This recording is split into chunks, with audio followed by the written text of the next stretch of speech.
Good morning, my name is Tammy Gomez and I am here to inform you about driving a bus safely.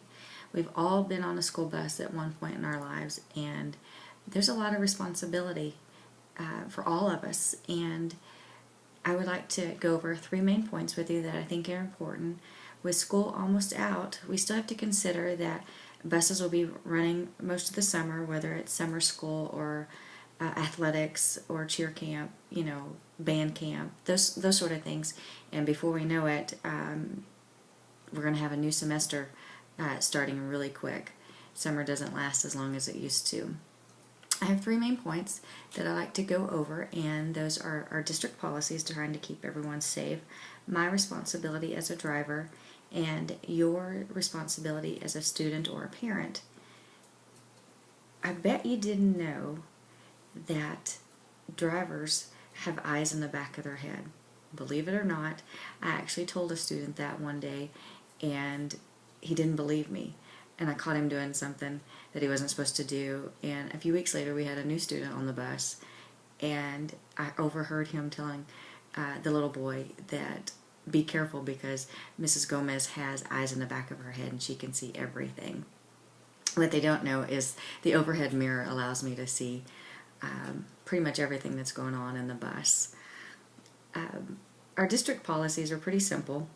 I have to have a CDL, Class B, with a passenger endorsement. I have to go through security checks. I'm fingerprinted. I have a criminal background check.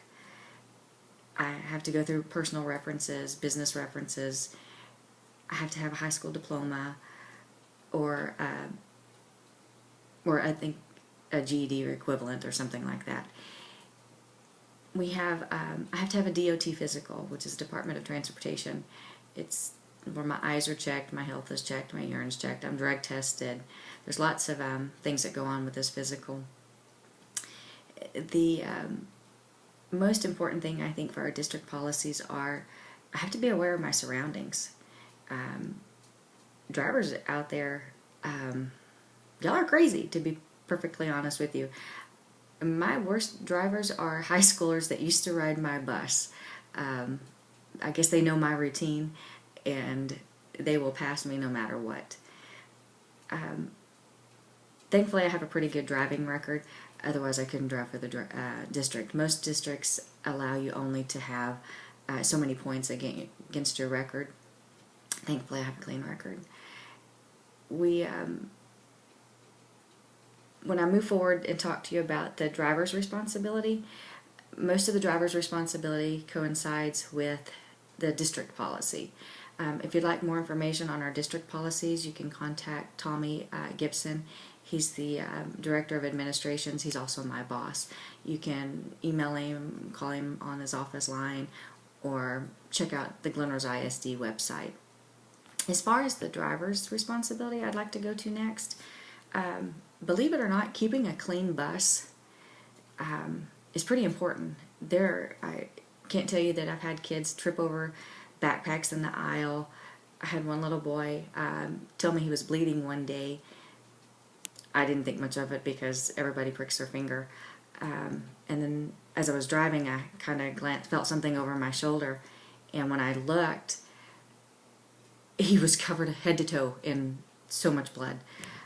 Because he was horsing around. So he tripped over something that was in the aisle. He shouldn't have been out of a seat, but it happens. They're little. I have to keep a daily log sheet. That means every morning and every afternoon when I get on the bus, I have to do an inspection. I have to make sure that my tires are the right, have the right amount of air, the lights work, the overhead lights, the inside lights, my brakes, my air brake, all sorts of things. I have to make sure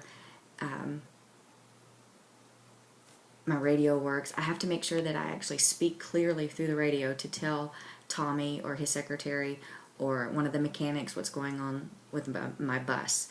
I've actually been broke down in the last week in the middle of 144 because my bus just stopped. I was so angry, but which was a good way because I have to do emergency evacuation drills. That's also a district policy. And I had to evacuate my bus on the side of the highway. So that's one of the main reasons that I think is important when the driver and the policies from the district coincide. When it comes to discipline, believe it or not, I really don't have that many issues with discipline. I actually make my kids write up their own write-up sheets. I will make them, in their words, write up, sign their name, and hand it to me. Once they started doing that, oh my gosh, my little ones, they're done. They don't like actually having to do that themselves. Safety is really important to me because my route is actually on the highway itself.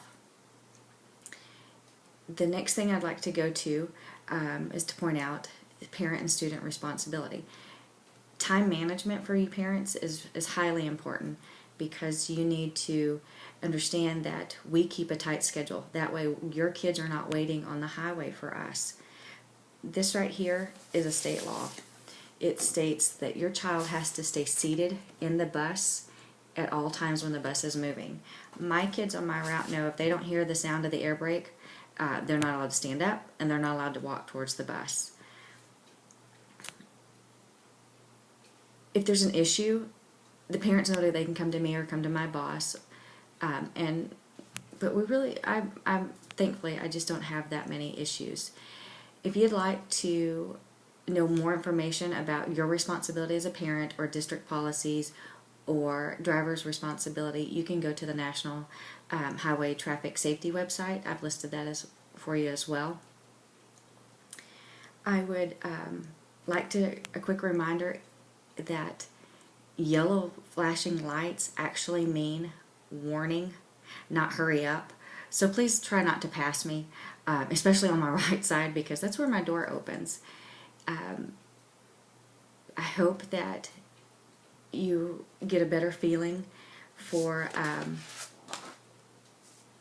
all of our responsibilities, because if we all work together, we'll have safe kids, and that's the most important part. I thank you for your time, and I appreciate you listening. Thank you. Have a wonderful day.